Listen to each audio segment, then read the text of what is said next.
Good morning to one and all. I'm Lavina Gupta, founder of Advit Toys, and I would like to welcome you all to Frontlist Media Spotlight session, where we will discuss importance of children's literature. It's my absolute honor to introduce eminent authors who we have on board with us today. Miss Vishali Shroff. Vishali Shroff is an award-winning author, scriptwriter, and columnist based in Mumbai. She has published over 250 stories, both fiction and non-fiction, in books and also textbooks, magazines, newspaper, and digital media across Indian and international publishing houses. Her new book, Sita's Chitwan, Not Just a Walk in Nepal's First National Park, published by Penguin India, has been listed as one of the top 10 noteworthy children's book of 2021 by TOI and also won Beyond the Box Wordsmith of the Year 2021 award. She has also made her debut as a movie scriptwriter with Rajasaur, an Indian dinosaur movie, which has won many awards at the film festivals in India and in the US. Mr. Ashok. Mr. Ashok Rajagopalan. Ashok Rajagopalan is an illustrator and writer of children's books whose aim in life is to make people laugh. Because he never really grew up, he finds it easy and fun to draw pictures and write stories like most kids. Recently, he has published 6 books under the Adventure of Gulgul series with Talking Cup. They are hilarious books meant for age groups 8 and above and all written and illustrated by himself. Ms. Shobha Tharoor Srinivasan. Tharoor Srinivasan is a children's author, poet, editor, and voiceover talent. She is also a former non-profit development professional who spent 2 decades as an advocate, fundraiser for persons with disabilities. Shobha has recorded voice work for documentaries, educational programs, journalistic initiatives, and audiobooks. She has published children's books in India and the United States. Shobha's work has been anthologized by Tulika Books, Solstice, and Skipping Stones. Recently, she has published Parvati the Elephant's Very Important Day with HarperCollins India. I would like to welcome you all. Thank you so much for coming. Thank you for having us. So should we start with our first question? Sure. What is the role of literature in children's lives? Can I first start with Ms. Shobha, please? Absolutely. Well, there's all the literature that you'll read about children's books that talk about how it informs their vocabulary and expands their imagination. As far as, in a very simple way to say it, children's literature really helps you to discover new things, whether it's the humor of, Ashok's illustrations and his wonderful books, or Vaishali's history references, etc., or the kind of books that I've been writing, some of them in verse. It's essentially an opportunity for children to learn new words, new concepts. Children don't like to be stuck in a particular place. That's what I've discovered, being both a mother and a grandmother. They enjoy traveling with their imaginations, and literature gives them that opportunity to do that. Of course, the practical considerations, yes, it is an opportunity for children to learn new words. They can, if you start them at an early age, it's a way to expand certain kinds of cognitive skills, learn about new places, learn new concepts, read, write. There are so many different ways in which literature can play a role in children's lives. Characters, adventures, illustrations give you a visual component to the stories. There's dramatic visuals that children can engage with. A written text, even parents who complain about children not getting an opportunity to read because they're caught up in visual mediums. Even today's AI can't sort of give you the human depth and emotion that books can sometimes give. So as far as I'm concerned, a life without books is really quite an empty life. So literature has a very important role in children's lives. Thank you. Ms. Vishali, please, can we have your opinion? I think Shobha has really put it really well. the role of literature in children's lives. But I'll like to emphasize on a couple of things here. Like she said, that everybody talks about how children's literature, or reading rather, enhances vocabulary and emotional quotient and cognitive skills. But I feel literature sets children free. It allows them to interpret and perceive the world in their own ways, because in a way reading is a way of seeing, something that a child learns at birth. Literature, I think, allows children to have conversations that they normally wouldn't be able to in society. Conversations with characters, conversations with new worlds that they read about, new new places that they haven't that they did not know exist. Right. And also, I think it's very important to note that as a human race, we are all natural storytellers.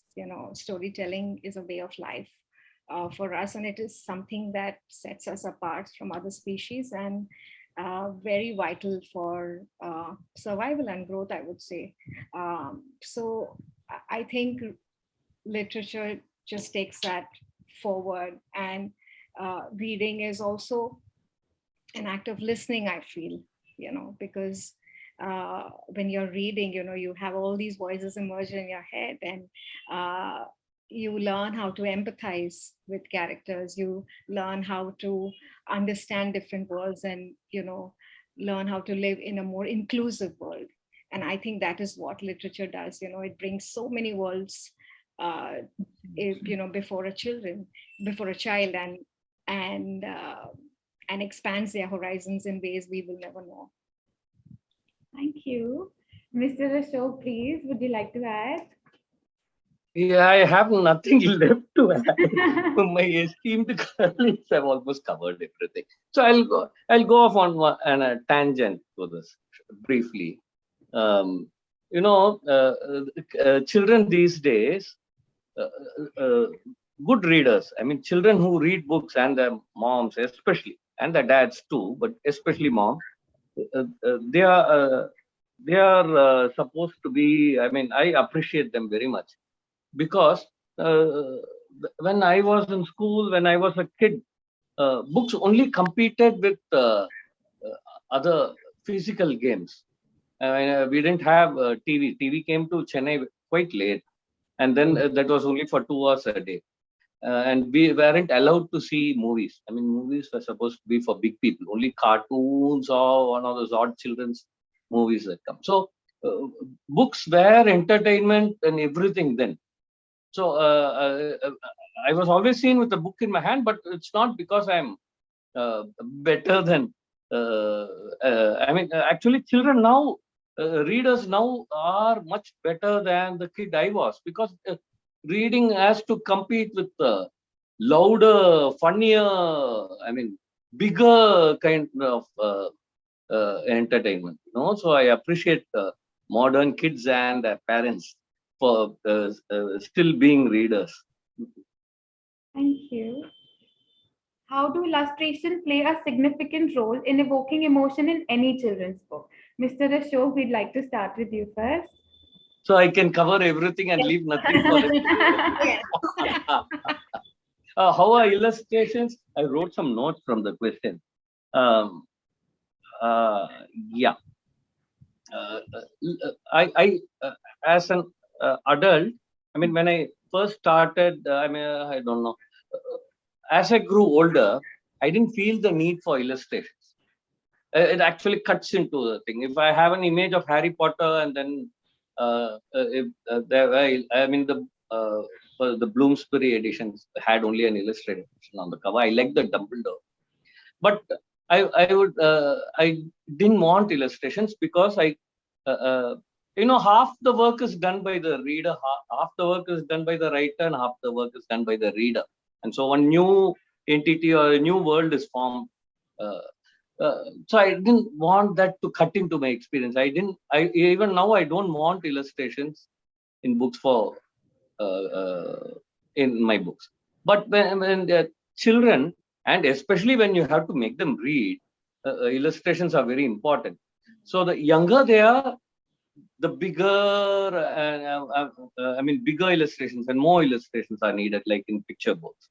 And as they grow older, and that's what they're doing, chapter books, or then have fewer and fewer illustrations. So they slowly weaned off illustrations.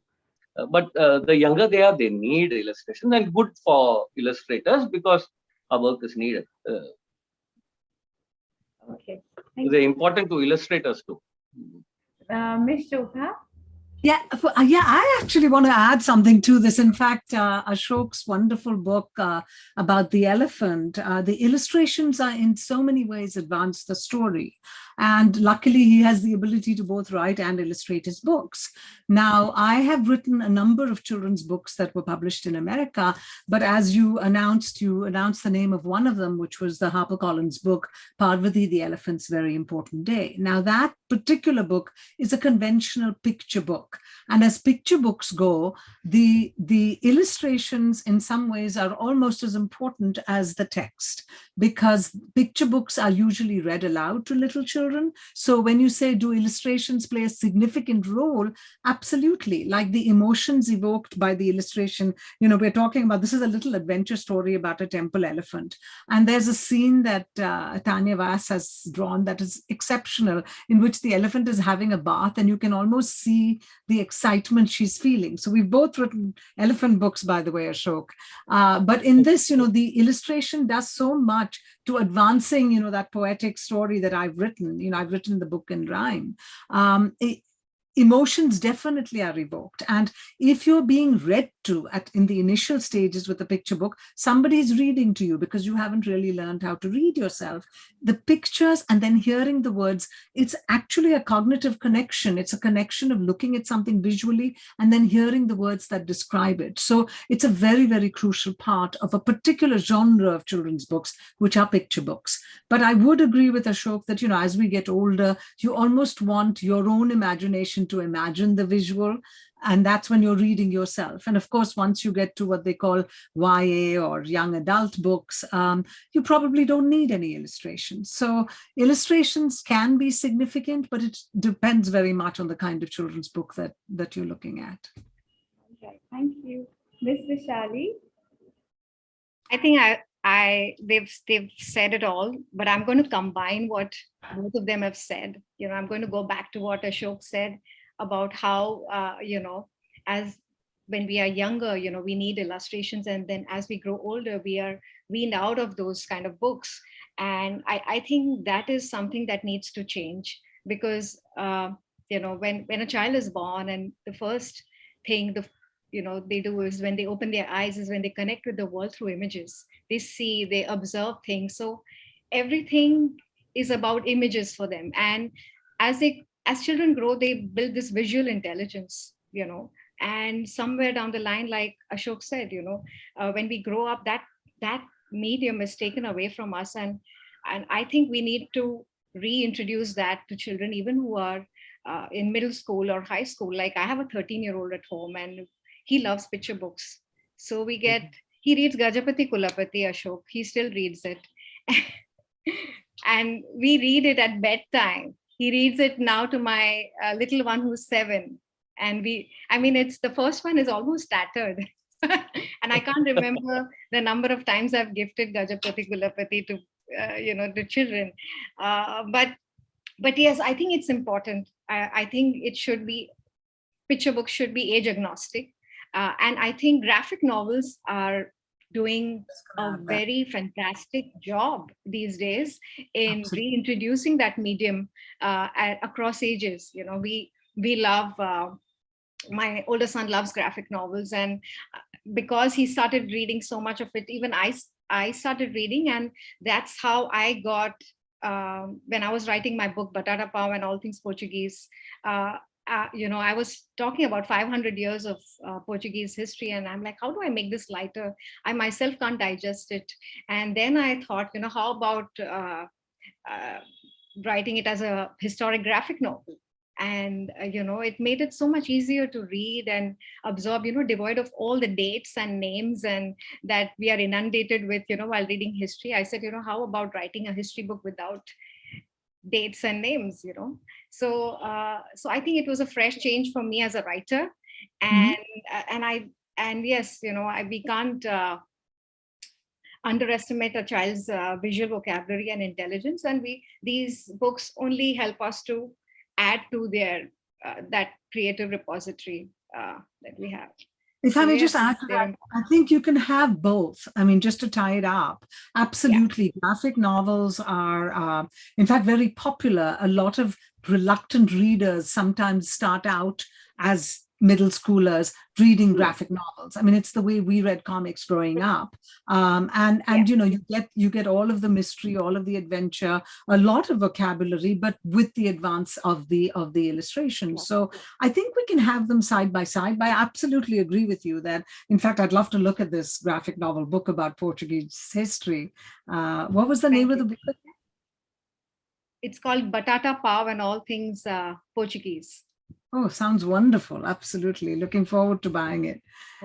But yes, sorry, just wanted to add that I think you can have both. I think the illustrations, that advanced text in a picture book is obviously very different from a graphic novel, which is, for an older child.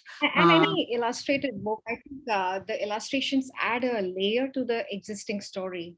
And it's this layer that can be interpreted in infinite ways. And that's what makes it more fascinating. Like when you read wordless picture books, right? You give it to 10 children and they will come up with 10 different ways of Stories, sharing absolutely. the story. Yeah. So that's the, power of the visual medium.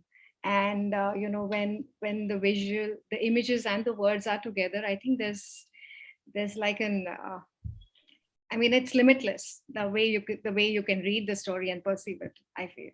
The illustrations, they also add color to the story, and it just keeps them engrossed all the time. Even with my kids, I feel when they see illustration, they are like just too much into the book and they enjoy more. And I think it, like Ashok said, it all depends on the reader. Like I'm like Ashok, I like to have my text. I like to imagine. I like my own imagery sometimes, so I don't like it. Yes, please. Yes. So no, comics and graphic novels are a totally different magic. Okay, Yes. when I said I didn't need illustrations for, I meant novels or even what I mean is there's this Richmal Crompton's William series. Yes. Beautiful illustrations. I love the illustrations separately, but I imagine William differently because I think I don't know if I had illustration.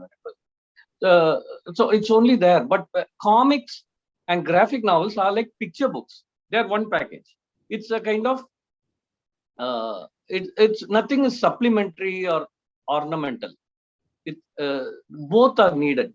It's like a dance, like in picture books. Whereas for novels, when you illustrate, that's extra. It's a bonus. That's where I don't need them. But when it comes to picture books or graphic novels, there both are needed. It's one complete package. So that's what I'm saying. I'm a great fan of. I wanted to be a comic book artist. Unfortunately, I didn't get that opportunity. So I started with uh, uh, children's magazines and textbooks. So that's where the opportunities came. Or I would have been a comic book artist. Thank There's you. still time enough to do it. Exactly. I was just going to say that.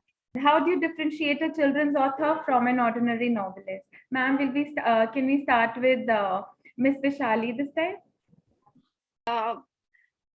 Fundamentally, there is no difference between a children's author and any other author, because the process of writing remains the same. The storytelling remains the same. It's only the audience that is changing. So the treatment of the subject may vary. So I feel there is no real difference between a children's author versus an author who writes books for adults or adults. But having said that, obviously there are very obvious differences. For instance, the most obvious difference that I can think of is the language. I used to write for grown-ups, and I love the freedom that I had, while using the language or that I could.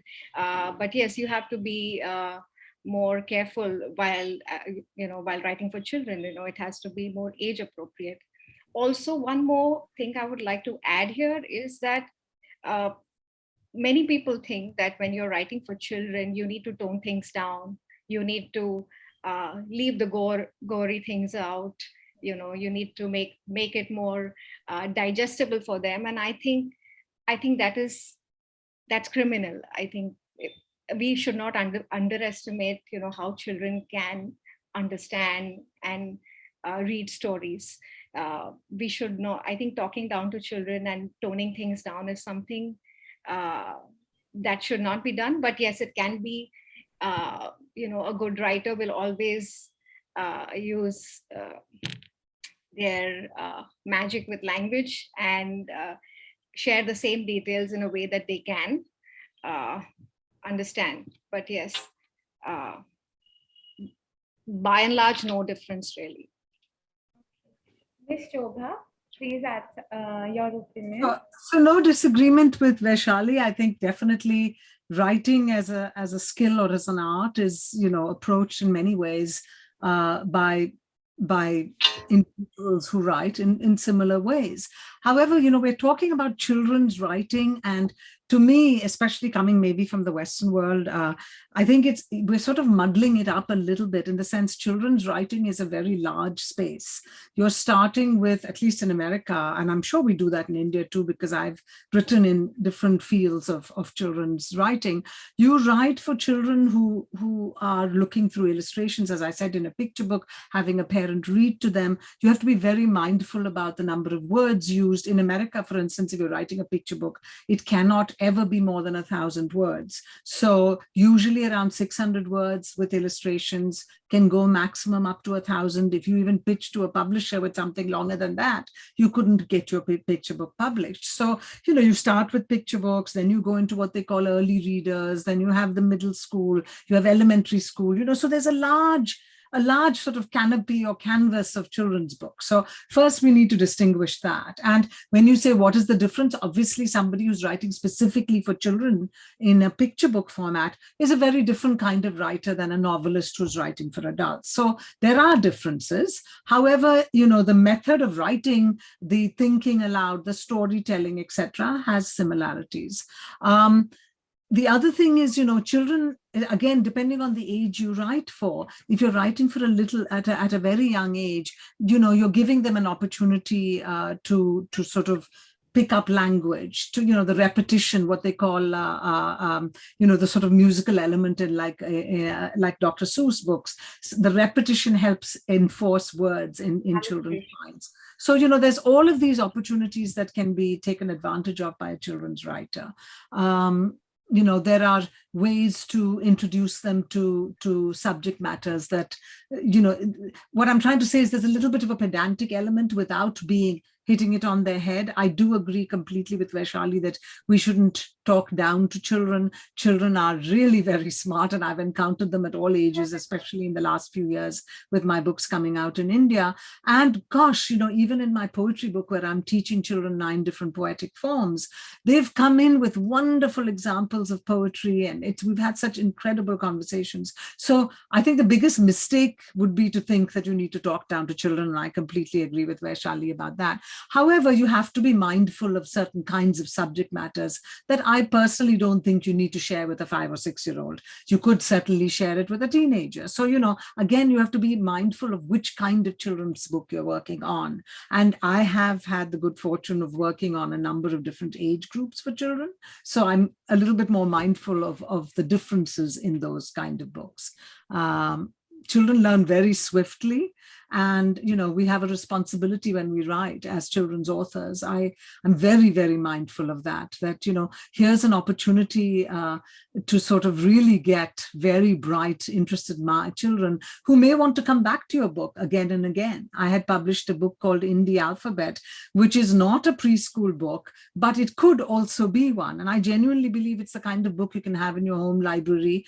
It was published in the United States until you're an adult. And I've had teachers come come to me and say it's been a great reference book, because from at each stage there's a certain kind of development on the page. Anyway, I don't want to just keep talking about my books, but I just wanted to make that distinction that children's writing, children's authors, children's literature is rather large in terms of its capaciousness. All right, thank you. Mr. Ashok? Yes. Basically, like Vaishali said, writing is writing. You write. It's like speaking for me. But I think the writer's voice could be different. One, for example, and then like allusions or things like Vaishali said. I mean, she also said there's more freedom. There's something called, I mean, we work under conditions. I mean, as an illustrator, you have a size of the thing, whether it's vertical or horizontal, so much space for the text and all that kind of a thing, and so many pages. So you always have limits. For children, I might not have a quote from Shakespeare in a picture book. I mean, like that's a very it's a very obvious thing. I mean, those are like obvious differences. And sometimes a child in a picture book, for example, she might encounter a word for the first time. So I make sure it's in context, or I mean, from the illustration or something, she learns something also, or she might ask somebody. She might ask someone. So picture books are usually always learning experiences, apart from them laughing. But basically, a writer for adults or a writer for children, basically same, but there are these specialization differences. Like a pediatrician who is a doctor for little children. Other doctors, older patients can tell the doctor the problems very specifically. A child can't. The doctor has to do some work to understand what the child is. Or even a veterinary doctor, the poor thing, I mean, we don't speak in the same language. I mean, vet could be probably better than us speaking to a cow, but vet has to do more. So like that, for adults, you have more freedom. You can have all kinds of allusions. If you use a word, I mean, every word is a kind of a package. No, it means so many things. And so you know your audience. You know, if you use a certain word, they'll understand this. For a child might get the word differently. And how I get the Gajapati Kulapati books were for very little children. The Gulgul books are for 8+. I had great difficulties trying to change my language. I have actually that was a challenge. I usually have one kind of voice. So Sudeshna was the editor, helped me in that. I basically I don't like to dumb down for children. It's like saying they are not as intelligent. An intelligent child of 12 would read a book meant for grown-ups and understand words which grown-up might not understand something. I mean, it depends on their reading level. I mean, the personal level of reading. So I don't know what was the question. And basically no difference, but only specialization differences. All right, thank you. Could you please discuss some challenges that you've encountered throughout your career? Shobha ma'am, can we start with you? Well, the one big challenge I've had is that I've had too many interests. So, and I was working full time outside the house, raising children. When you live in the Western world, you're driver, cook, mediator, moderator, spouse, everything. We wear a lot of hats. I also had a voiceover career that I had started. So I was doing a number of things. So the biggest challenge I had, I think, was not the lack of ideas, but essentially having time to sort of fulfill all of my interests.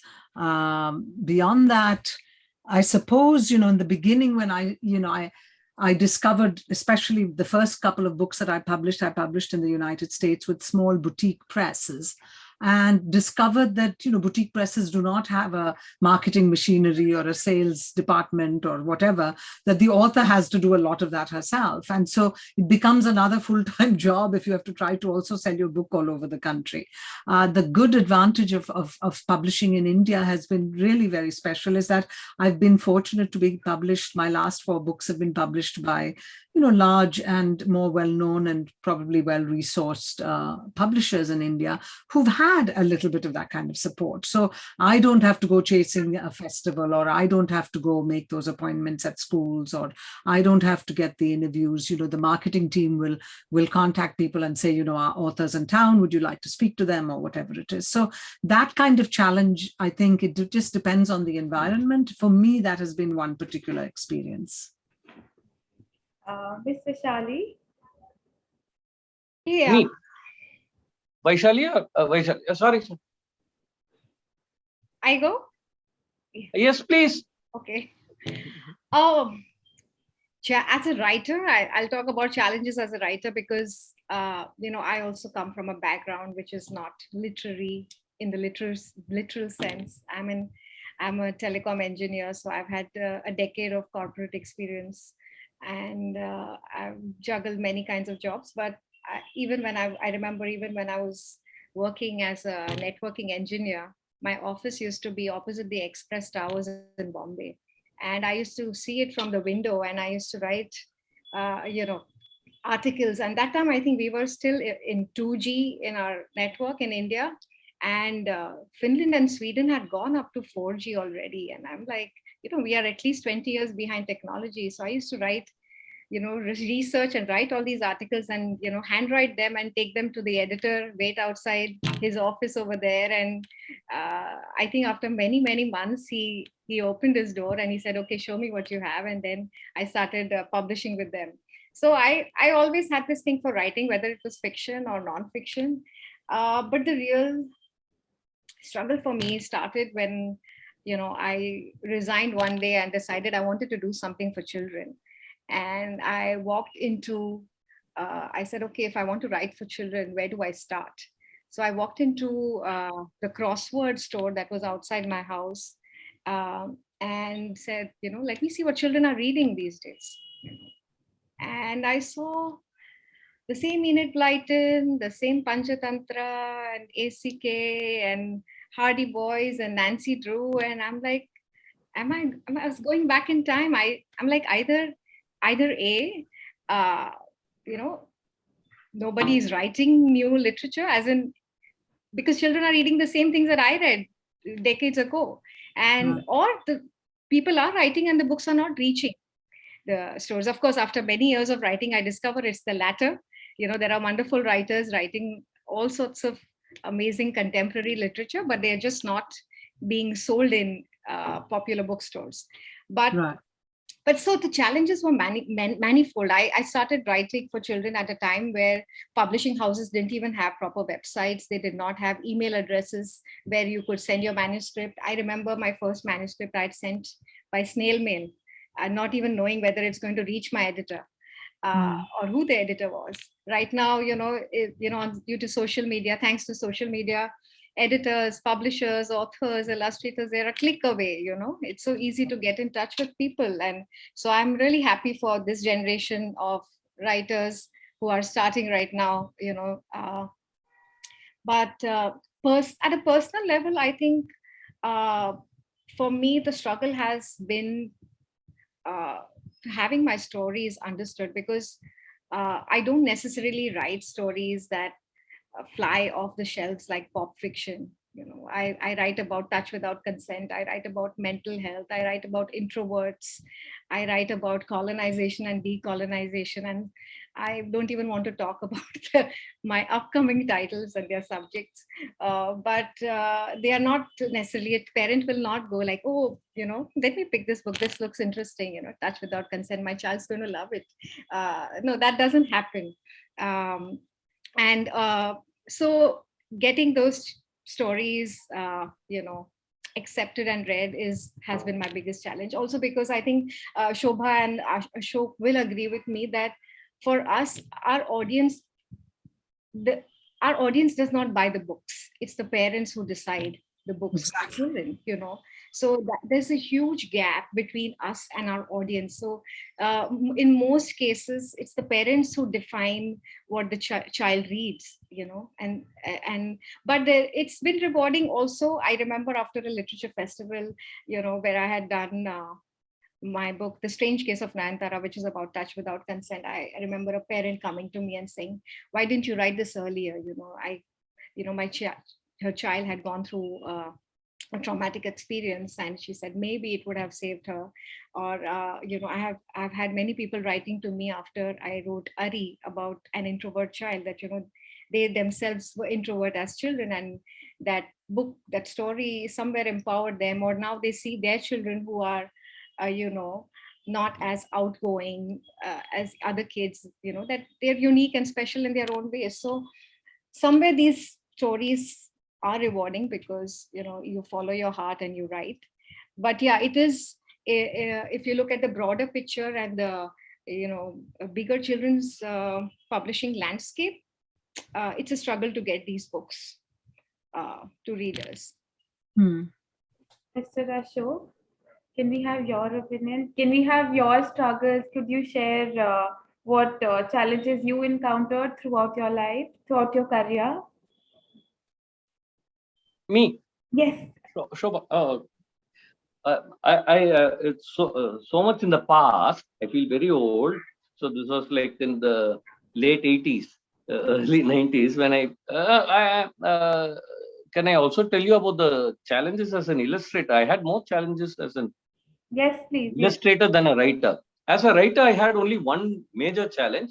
My language wasn't perfect. So I wasn't sure about that.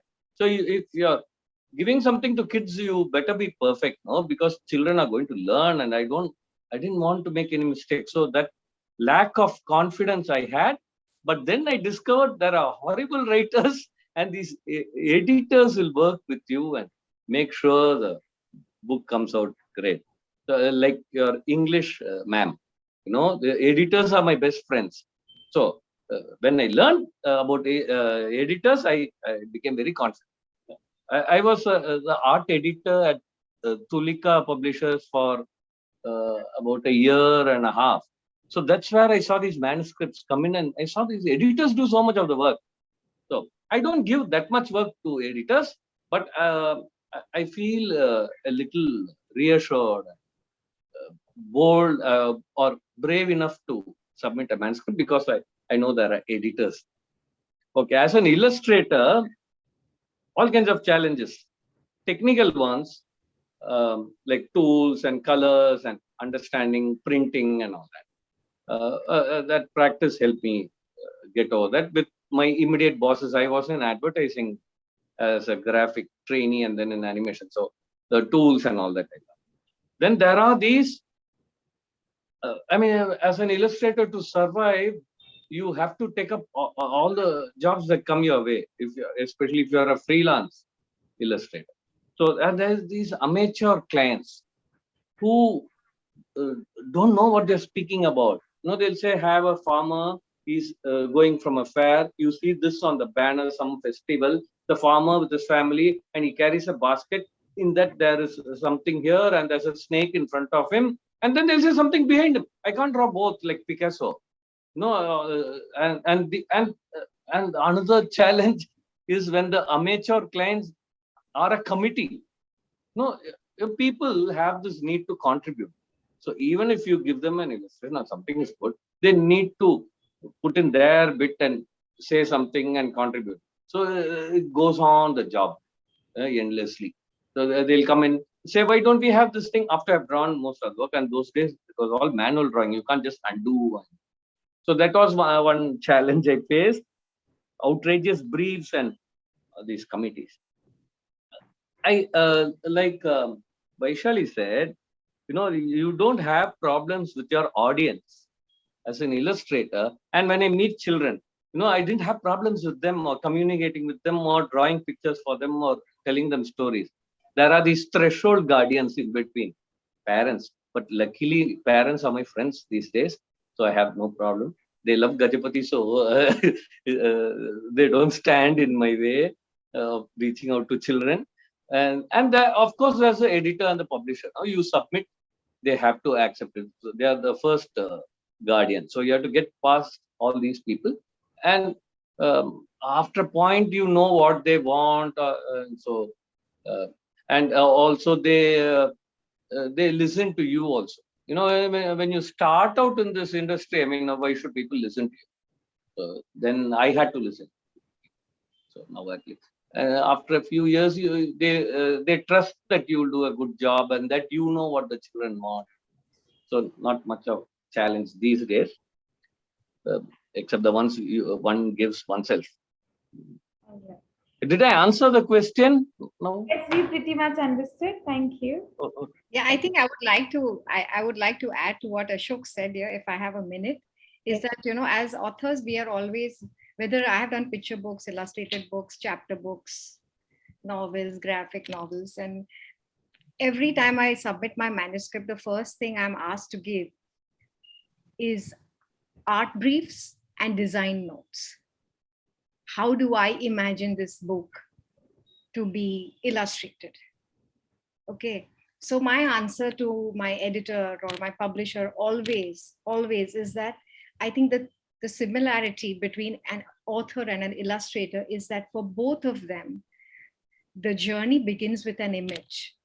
All my stories, when I start writing, it has always begun with an image I have in mind. It plays like a movie and then I translate it into words. So images are a common thing between an author and an illustrator. Having said that, I do not want to impose my imagery on, say, Ashok. I want Ashok to add his visual vocabulary to my story.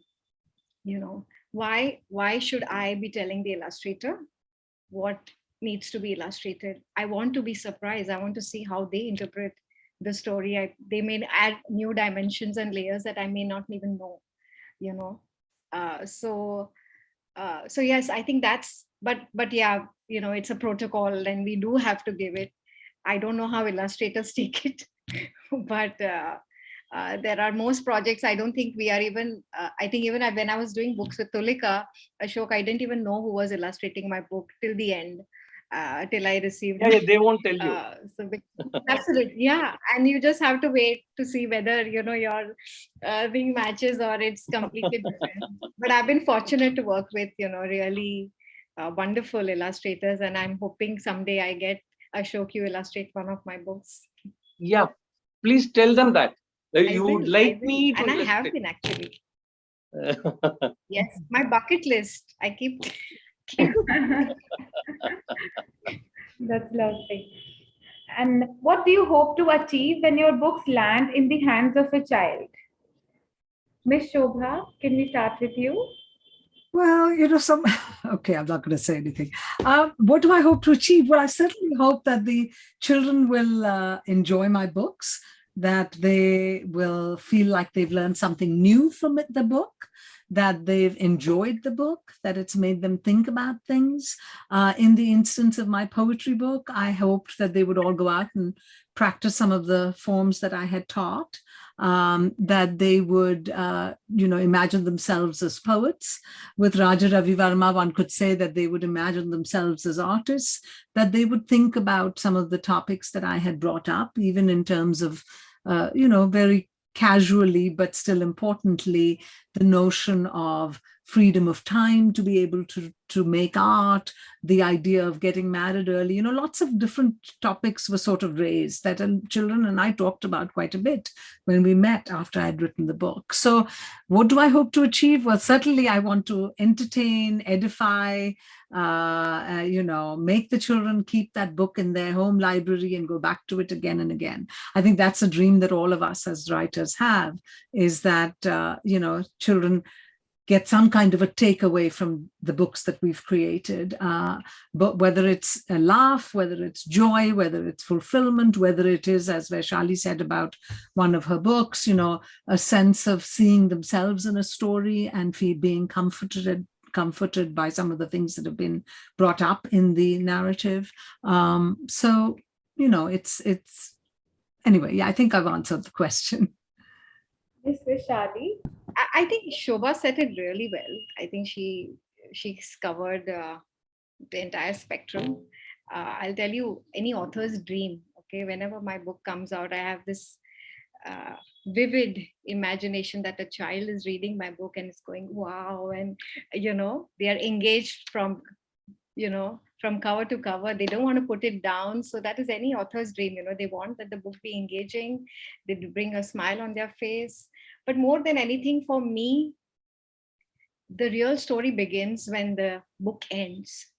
uh, when the child finishes reading the book, that's when the story or the journey for that child begins. you know that each child has a very different takeaway from every book. you know Absolutely. so whether it's my adventures of Padma and a blue dinosaur, which, like, I don't do too many books, but I always believe that once I have done a book, it's my responsibility to take it forward, not just okay, fine, I'm done with this book, I need to move on to another book.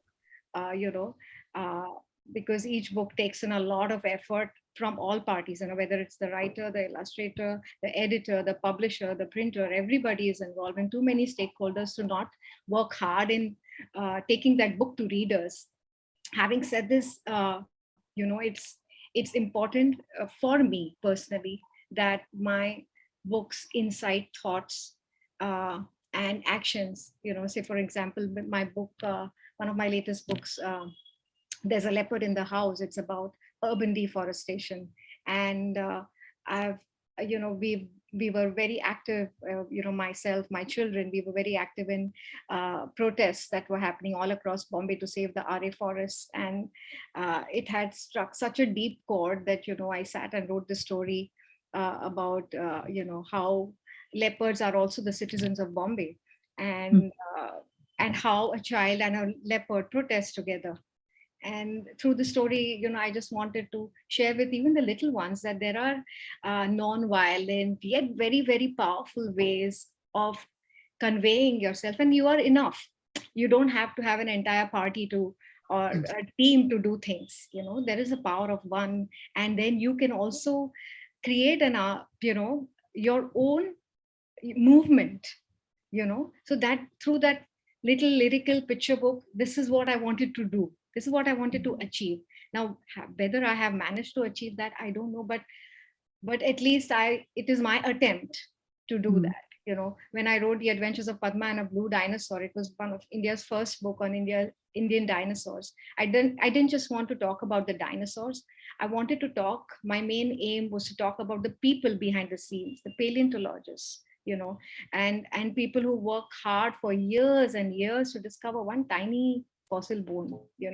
And how they uh, and how these discoveries are not just important to know about species, but also how they explain evolution and extinction.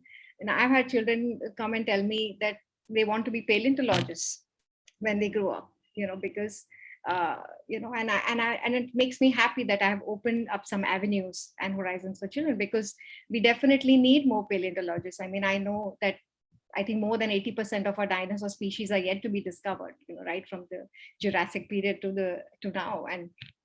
And we need more paleontologists. And these are growing up, we only heard engineer, teacher, doctor, architect, you know CA, because probably those were the in the 60s, 70s, infrastructure and technology and everything was starting up, so we needed those people. But now, children can have so much that they can do. So I feel, through these stories, I think I if I can open up more avenues for children, I try to do that. um, Even my book, The Boy in the Dark Hole, on mental health in children, it comes from a very dark space in my life as well. And I lost a very dear friend to uh, who died by suicide. And it was a very traumatic experience. And I tried to uh, you know uh, uh, analyze all that and absorb that. And I said, what if a child had to go through all this? You're seeing that world, the same world that I was seeing as an adult through the eyes of a child. And how do they experience these pressures and anxiety, problems of anxiety and stress, and how do I filter it down and share it with children? So then I wrote that book, and uh, you know like I said, these are not it's not pop fiction that flies off shelves, but yes, uh, you know uh, people have read it, and they've said it. I'm not a psychologist. I don't offer solutions, but maybe books, maybe Ashok's books, Shobha's books, they all show a way. I think there is always a way out for something bigger in all books, I feel. Mr. That's Ashok, the impact.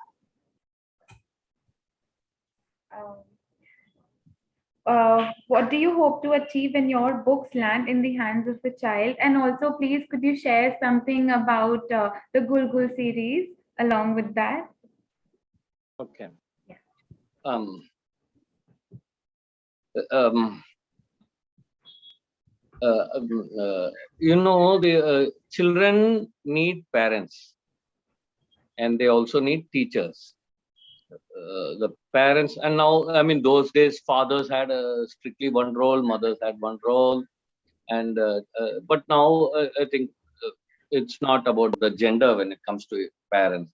So uh, parents teach values or general information on how the world is, and they give, apart from giving love and affection, so many things, they have a responsibility, parents, in communicating to the child. Teachers have a very specific and general responsibilities, but you have these useless clown uncles. I'm like that. I don't have anything to teach children, or no advice, nothing. I'm not very good at such things, so I leave that to my betters.